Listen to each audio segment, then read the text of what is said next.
आपने कॉइन से टॉस तो हमेशा देखा होगा, लेकिन आज आपको दिखाते हैं बैट से टॉस कैसे होता है और एक ऐसा सुपर ओवर दिखाते हैं जो कि मेडन डाला गया था। और जिस एबी डिविलियर्स को आप ताबड़तोड़ बैटिंग के लिए जानते हैं, आज आपको उनकी सबसे स्लो इनिंग दिखाते हैं। सो बिना किसी देरी के शुरू करते हैं 1 in a ट्रिलियन मोमेंट्स का पार्ट 6। नंबर 12। क्रिकेट इंडस्ट्री में ऐसे गिने चुने खिलाड़ी हैं जो कि कभी कभार बॉल को स्टेडियम के बाहर मार पाते हैं, लेकिन क्या आप जानते हो कि इस मैच में सौरव गांगुली ने सिर्फ 2 ओवर्स के अंदर 1 नहीं 2 नहीं बल्कि 3 बार बॉल को स्टेडियम के बाहर मार दिया था और सिर्फ 2 ओवर्स के अंदर अंपायर को 3 बार नया बॉल मंगवाना पड़ा था।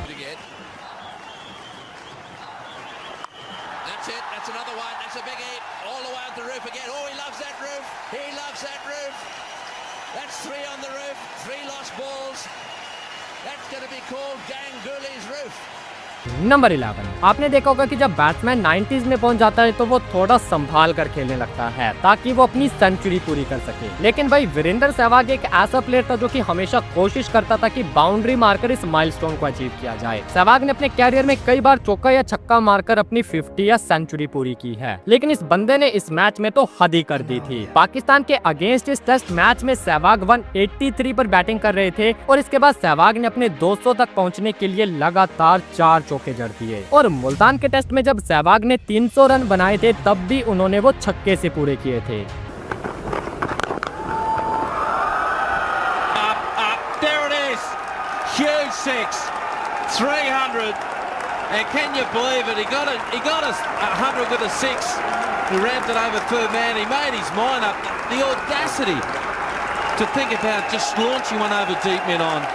नंबर 10। क्रिकेट में वेस्ट इंडीज की टीम अपने अनोखे अंदाज की वजह से हमेशा चर्चा में रहती है। वेस्ट इंडियन खिलाड़ी फील्ड पर हमेशा कुछ न कुछ ऐसा करते रहते हैं जिसे देखकर सबको मजा भी आता है, लेकिन कभी कभी उनकी हरकतें सबको हैरान भी कर देती हैं। जैसे किसी मोमेंट को देख लो जब बीबीएल के एक मैच में एंड्रे रसल बैटिंग करने के लिए आते हैं एक अजीबोगरीब बैट लेकर। इस बैट पर पिंक कलर का स्टिकर लगा था एंड नीचे से ये बैट पूरी तरह से ब्लैक था, लेकिन इस मैच के बाद ही एंड्रे रसल के इस बैट को बैन कर दिया गया था क्योंकि इस बैट से डिस्ट्रैक्शन हो रही थी। नंबर 9। अक्सर जब भी मूवी या गाने में कोई डांस सीन आता है तो उसमें सभी लोगों को अपनी सिंक्रोनाइजेशन के लिए अपने स्टेप्स की टाइमिंग मैच करनी होती है, क्योंकि जब टाइमिंग मैच होती है तभी वो डांस स्टेप क्लीन नजर आता है। अब भाई मैं आपको एक ऐसी वीडियो क्लिप दिखाऊंगा जो कि फ्री स्टाइल सिंक्रोनाइज्ड है, यानी कि हम बिना प्रैक्टिस के ही टाइमिंग मैच हो गई थी। पाकिस्तान और वेस्ट इंडीज का मैच था जिसमें वेस्ट इंडीज के इस बैटर ने ये शॉट खेला और बॉल बाउंड्री की तरफ चला गया, लेकिन बॉल के पीछे पाकिस्तान के 2 खिलाड़ी भागे, एक थे शाहिद अफरीदी और दूसरे थे उमर गुल। और भाई पता नहीं कैसे इस बॉल को पकड़ने के लिए ये दोनों खिलाड़ी एक परफेक्ट टाइमिंग पर स्लाइड करते हैं और इनकी स्लाइड की जो सिंक्रोनाइजेशन थी वो इतनी गजब की थी कि भाई आप खुद देख लो।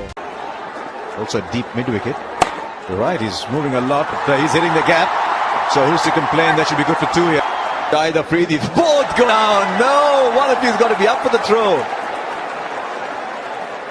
It's like watching synchronized swimming.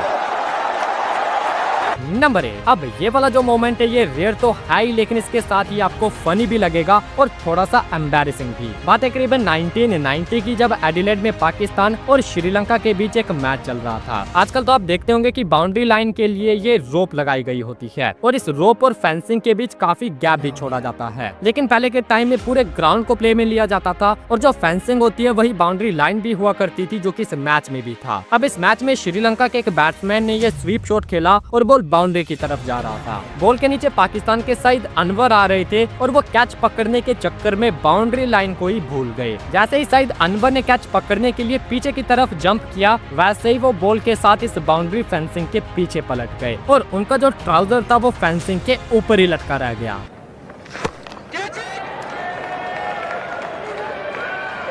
Not quite tall enough.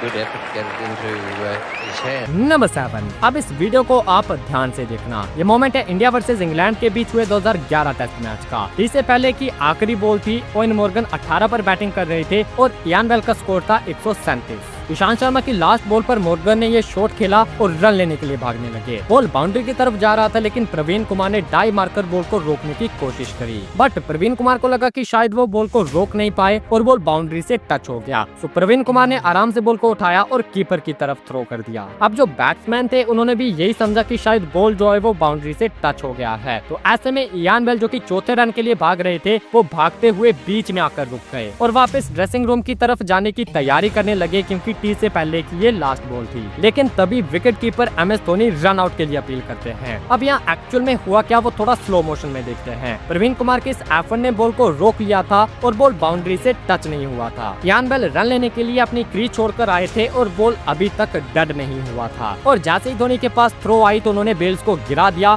और रन आउट के लिए अपील करी। अब देखा जाए तो ये एक क्लियर रन आउट था, क्योंकि इसमें किसी तरह का धोखा नहीं था। इयान बेल ने अपनी क्रीज छोड़ी थी, बॉल अभी डेड नहीं हुआ था, तो रूल्स के अकॉर्डिंग वो क्लियरली रन आउट थे और अंपायर का भी यही डिसीजन आता है। अब इस कंट्रोवर्शियल रन आउट के साथ ही दोनों टीम्स टी ब्रेक के लिए अंदर चली गई। लेकिन टी ब्रेक के बाद जब इंग्लैंड के बैटर बाहर आए तो फिर से वही पेयर था जो कि टी से पहले बैटिंग कर रहा था, यानी कि ओवन मॉर्गन और इयान बेल। अब ऐसा इसलिए हुआ था क्योंकि MS धोनी ने स्पोर्ट्समैन स्पिरिट दिखाते हुए अपनी अपील वापस ले ली थी और इयान बेल को दोबारा से बैटिंग करने के लिए बुला लिया था। नंबर 6, आप सभी जानते होंगे कि ओडीआई क्रिकेट में AB डिविलियर्स के नाम फास्टेस्ट सेंचुरी है, जो कि उन्होंने सिर्फ 31 गेंदों में पूरी कर डाली थी और डिविलियर्स को जाना भी उनके एग्रेसिव इंटेंट के लिए जाता था। लेकिन AB डिविलियर्स की ये वाली जो पारी थी, इस पर आप विश्वास नहीं कर पाओगे, क्योंकि भाई AB ने इस मैच में सिर्फ 43 रन मारे थे। लेकिन चौंकाने वाली बात थी AB द्वारा खेली गई गेंदें, क्योंकि इन 43 रनों को बनाने के लिए AB ने 297 गेंदें खेली थी।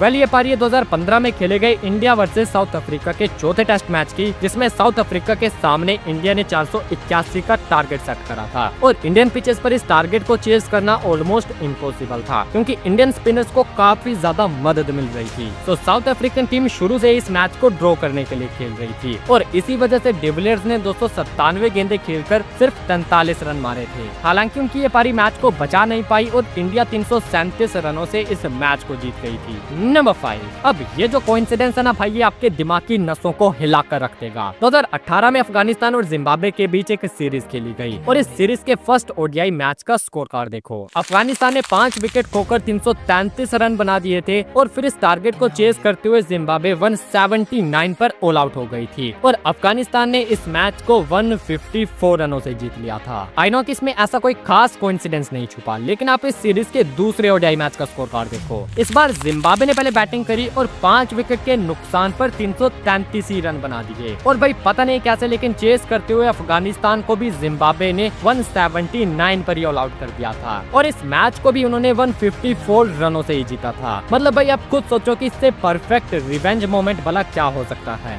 नंबर 4, साल 2002 में इंडिया और वेस्ट इंडीज के बीच एक टेस्ट सीरीज खेली जा रही थी। इस सीरीज के चौथे मैच में वेस्ट इंडियन फास्ट बॉलर मॉब डिलन की ये बाउंसर सीधा जाकर अनिल कुंबले के जबड़े पर लगती है। ये बॉल इतना तेज जाकर लगा जिससे अनिल कुंबले का जबड़ा टूट गया और मुंह से काफी ज्यादा खून बहने लगा। अब इस चोट के बाद शायद कुंबले इस मैच में आगे खेल नहीं पाएंगे, हर किसी ने यही सोचा था। लेकिन जब इंडिया की बॉलिंग आई तो अनिल कुंबले टूटे हुए जबड़े के साथ वापस मैदान में आ गए। टूटे जबड़े के साथ अनिल कुंबले ने 14 ओवर्स डाले और सबसे इम्पोर्टेंट ब्रायन लारा का विकेट भी लिया। नंबर 3, किसी भी बॉलर के लिए सबसे मुश्किल काम है सुपर ओवर डालना, लेकिन क्या आपने कभी किसी सुपर ओवर को मेडन होते देखा है? वेल अगर नहीं तो सुनील नारायण का ये ओवर देखो। कैरिबियन प्रीमियर लीग का जब ये मैच टाई हो गया तो डिसाइडर के लिए सुपर ओवर खेला गया। ये टीम पहले बैटिंग करके सुपर ओवर में 11 रन बना देती है। अब इनकी तरफ से बॉलिंग डालने के लिए आते हैं सुनील नारायण और उनके सामने थे निकोलस पूरन। नारायण की पहली 4 गेंदें इतनी टर्न हुई कि पूरन एक भी बॉल को अपने बैट से नहीं खेल पाए।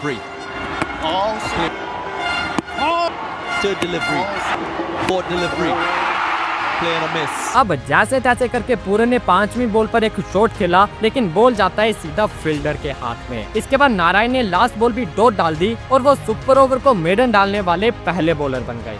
नंबर 2, अब टॉस करने का ये तरीका थोड़ा सा कैजुअल है। जब बिग बैश लीग के एक मैच में टॉस कॉइन फ्लिप करके नहीं बल्कि बैट फ्लिप करके किया गया था, लेकिन बैट ने इस टॉस को और इंटरेस्टिंग बना दिया था क्योंकि बैट फ्लैट गिरने के बजाय अपनी एजेस पर खड़ा हो गया था, जिसकी वजह से ये टॉस कोई जीता ही नहीं। फिर क्या, दोबारा बैट उछाला और दोबारा से टॉस हुआ। And as can sometimes happen when you have a bat flip, things don't go all the way to plan. Well, that wouldn't have happened back in the good old days because the edges weren't that thick. No. So they had to go again, which is A-OK, and then it did falling the way. लेकिन पहले ये वाली video एक ऐसे दोस्त को share करो जो कि क्रिकेट का डाई हार्ड फैन है।